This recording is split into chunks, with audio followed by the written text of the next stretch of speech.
Charlie Munger always had this way of cutting through the noise. While everyone else was busy selling dreams of overnight riches and quick wins, he'd sit there with that sardonic smile and tell you the truth nobody wanted to hear. And one piece of advice he gave, advice that sounds almost too simple to matter, might be the most dangerous thing a person under 30 could follow without understanding what it really means. The advice?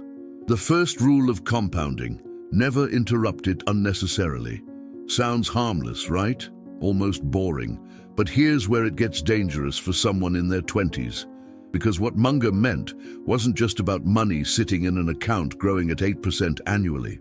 He meant something far more profound, far more demanding, and infinitely harder to execute when you're young and the world is screaming at you to do everything, be everywhere, and chase every shiny opportunity that crosses your path. Let me explain why this advice, taken at face value by someone under 30, can actually derail your entire financial future if you don't understand the full context. When you're 23, 25, or even 28, you're in a fundamentally different position than Warren Buffett or Charlie Munger were when they perfected their investment philosophy.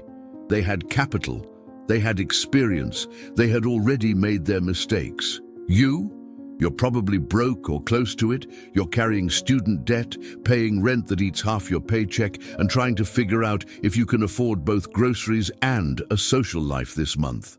The dangerous part of Munger's advice for young people is that it assumes you already have something to compound. It assumes you've built the machine that generates returns.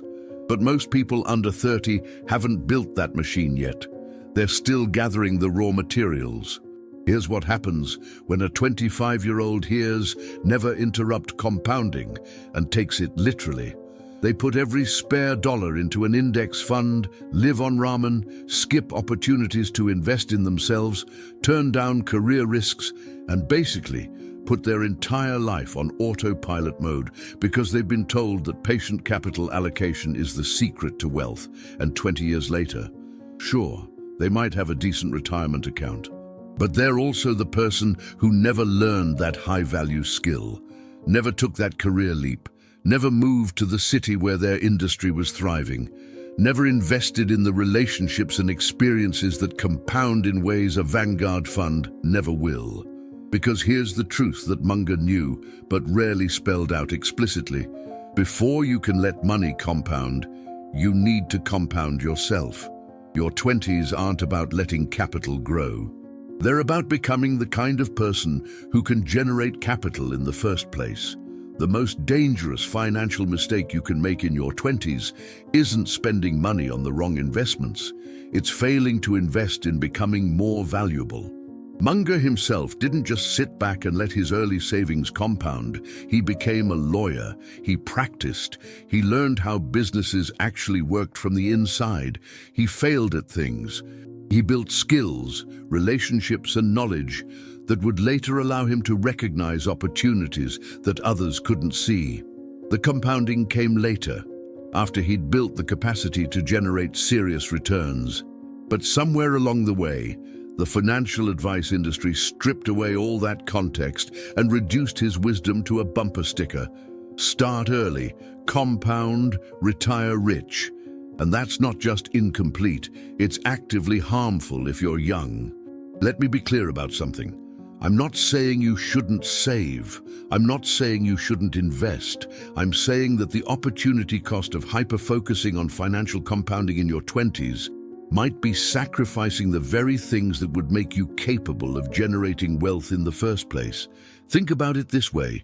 You've got two paths in front of you at age 25.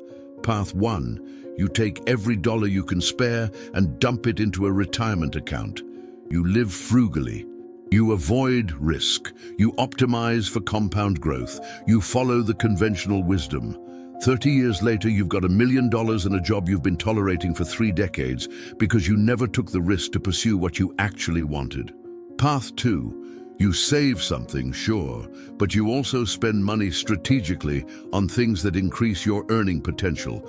You take a course that teaches you a high-value skill. You move to a city where your career can actually accelerate. You invest in your health so you're not burned out by 35. You build relationships with people who challenge and elevate you. You take a calculated career risk that could double your income. Which path leads to more wealth? Not just financial wealth, but the kind of wealth that actually makes life worth living. The answer isn't obvious, and that's exactly why Munger's advice is dangerous for young people. Because it sounds so certain, so mathematical, so inevitable. Put money in, wait, get rich. But life doesn't work like a spreadsheet. Here's what Munger understood that gets lost in translation.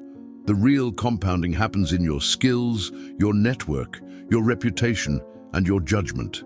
Money compounds at 7 or 8 or maybe 10% if you're lucky. But skills, relationships, reputation, those can compound at rates that make the stock market look pathetic. Learn to code at 23, and by 30, you might be earning 3 times what you would have in your previous career. That's not 8% annual growth. That's life-changing acceleration. Build a relationship with a mentor who opens doors for you, and the opportunities that follow can't be measured in percentage points. But here's the catch. Investing in yourself is risky. It's uncertain. It doesn't come with a historical average return. You might spend 2 years learning a skill that doesn't pan out. You might take a job that seemed promising, but turns out to be a dead end. You might invest in relationships that don't reciprocate, and that's exactly why so many young people retreat into the false safety of financial compounding.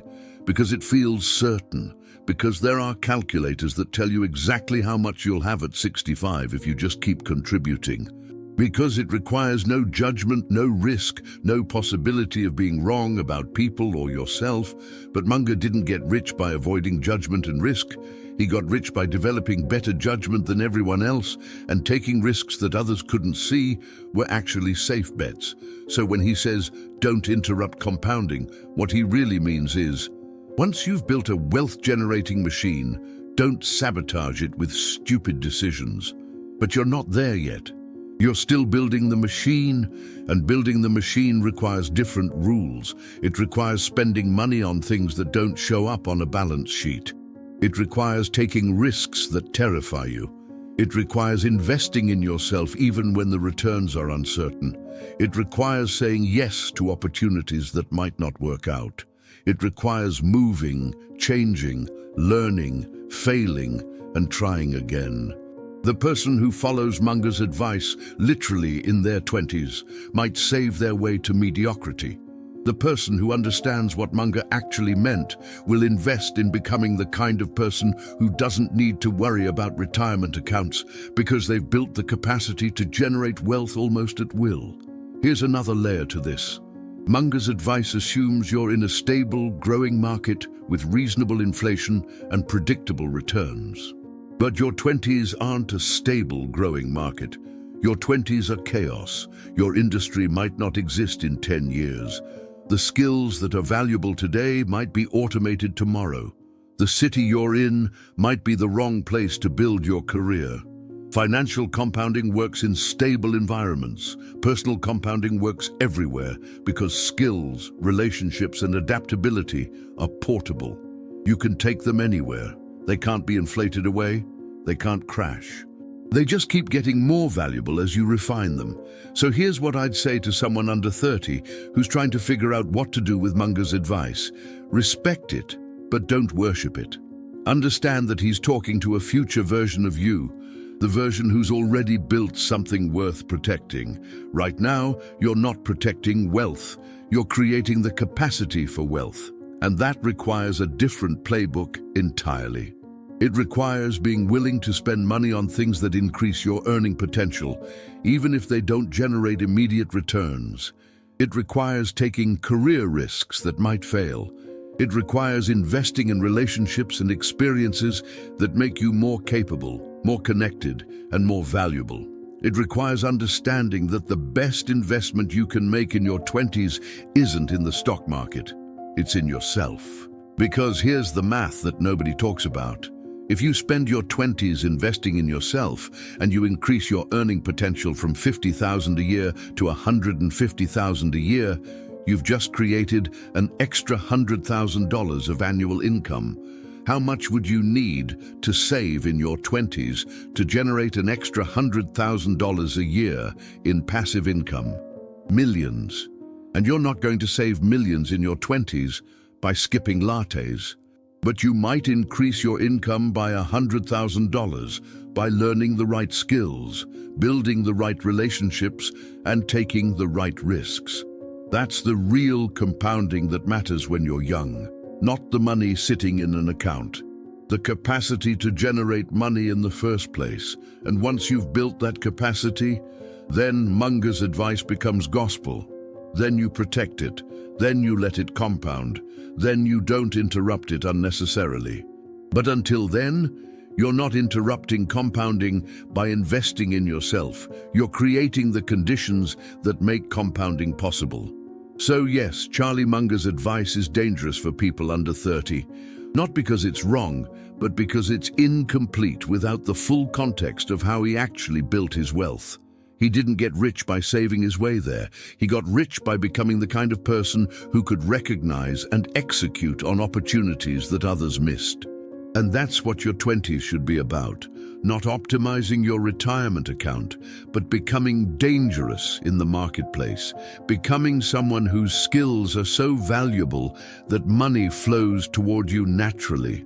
Becoming someone whose judgment is so refined that you can see opportunities everywhere. Do that, and the compounding takes care of itself. Ignore that, and you might compound your way to a comfortable retirement and a life you never really wanted. The choice is yours. But don't let anyone tell you that the path is simple or that following conventional wisdom will get you anywhere except to conventional results. Munger didn't get unconventional results by following conventional advice. And neither will you.